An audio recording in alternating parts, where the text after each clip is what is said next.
Let's core this apple. Most of the times you're gonna see people using a metal tube to go to the center, but what if you don't have that? First of all, we need to peel the apple.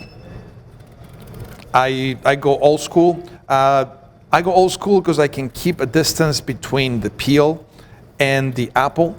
There could be some of your staff that might not be ready to do this. Just training with the peeler.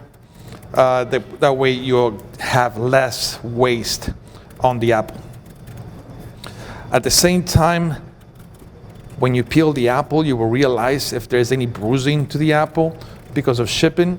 And of course, you can take care of that as you, like that point right there. Yes, I could have chosen a beautiful apple that is not touched, but this is reality. This is how we get most of the apples. And I'll show you how to work around it.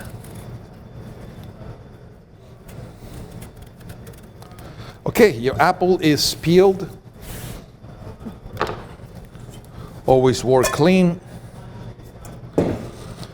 I want to take care of that spot in there.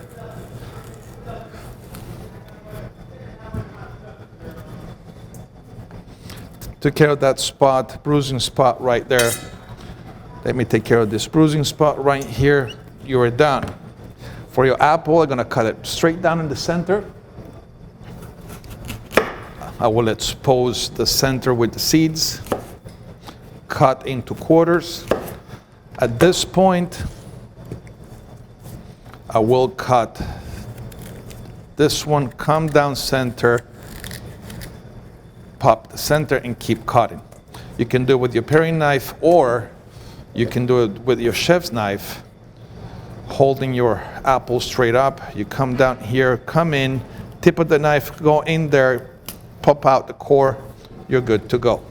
I'll show you one more time. This, I believe, is a little bit more of a faster process than using just a paring knife.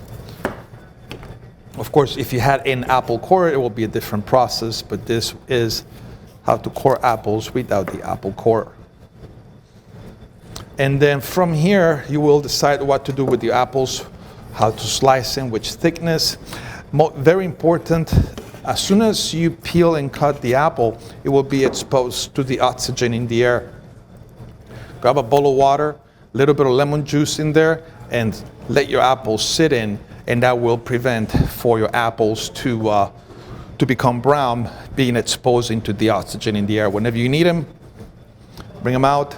And most likely, if we're making pies here at Nash Community College, we will cut them. It depends what kind of cooking process you want to do, but at least I will cut them in this thickness, so once we're done with them cooking, they still have some kind of shape and form.